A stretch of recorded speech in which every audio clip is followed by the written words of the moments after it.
Instagram के जरिए online ठगी का तरीका सीखकर एक युवक ने सतना के कई दुकानदारों को नकली फोन पे ऐप से हजारों रुपए का चूना लगा दिया।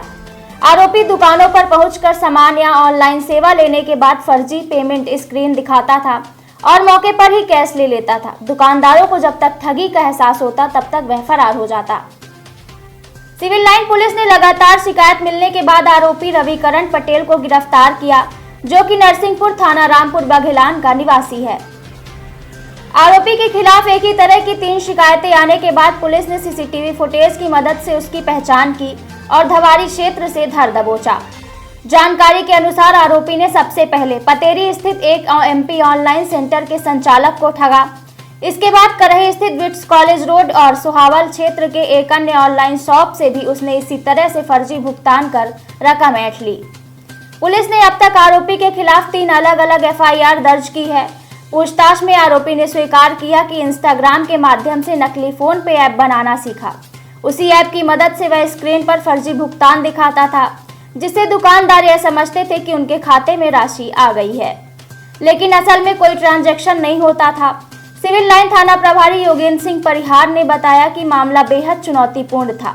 शिकायतें मिलने के बाद टीम ने तत्काल एक्शन लिया और सीसीटीवी फुटेज के जरिए आरोपी की पहचान कर ली गई।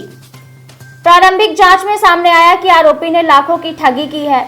पुलिस अब आरोपी से पूछताछ कर रही है ताकि अन्य मामलों की भी जानकारी मिल सके। फिलहाल आरोपी को कोर्ट में पेश किया गया है, जहां से उसे न्यायिक अभिरक्षा में जेल भेज दिया गया है। इसमें हमें अलग अलग व्यक्तियों द्वारा हमें सूचना प्राप्त हुई थी कि एक व्यक्ति है रविकरण पटेल, जो उनकी दुकानों में आता है, जो ऑनलाइन की शॉप है या जिन दुकानों में स्कैनर के माध्यम से पेमेंट होता है। तो उन दुकानदारों के द्वारा हमको शिकायत मिली थी कि एक व्यक्ति उनकी दुकानों में आता है और स्कैनर को स्कैन करता है और उसका उनके यहाँ जो भी पेमेंट होता है वो पेमेंट करता है, लेकिन एक्चुअल में वो पेमेंट उनके ट्रांसफ़र नहीं होती। तो इस प्रकार हमको अलग अलग व्यक्ति 3 व्यक्तियों ने उनको शिकायत की थी। हमने सभी शिकायतों में एफआईआर पंजीबद्ध करी और इसको आरोपी को हमने पुलिस अभिरक्षा में लिया है। उससे पूछताछ जब उससे चालू करी, उसका मोबाइल उसका जब हमने जब्त किया तो उसका एक तरीका वारदात हमको जो समझ में आया है, उससे जो पता करा है, ये हमारे आम नागरिक को भी जानने की आवश्यकता है कि इस तरह के स्कैम से बचना चाहिए।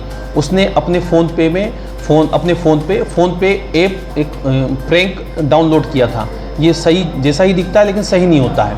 उसमें बाकायदा हम जब किसी स्कैनर को स्कैन करते हैं, स्कैन होता है और स्कैन होने के बाद जिसके नाम वो अकाउंट है उस आदमी का नाम भी आ जाता है। उसमें नाम आने के बाद उसमें जितना पेमेंट उसको सामने वाले करना होता है, 1000, 2000, 5000, तो पेमेंट कर देता है। और कोई सा भी कोड दबाते हैं जब उसको, तो ऑटोमेटिक उसका पेमेंट सक्सेसफुल दिखाता है। वो सक्सेसफुल पेमेंट का जब मैसेज सामने वाले को दिखाता है, किसी भी दुकानदार को जहाँ से उसने सामान क्रय किया है या पैसे नगद लिए हैं, तो वो उसको मान लेते हैं कि ये पेमेंट उसके पास पहुँच गया है और उसको इस प्रकार से अवैध लाभ अर्जित हो जाता है। तो उसने इस तरह के 3 अलग अलग जगह से हमारे पास शिकायत हुई थी। तो इन 3 लोग से अलग अलग करके कुल अभी तक 24-25 हज़ार का फ्रॉड हमारे सामने आया है।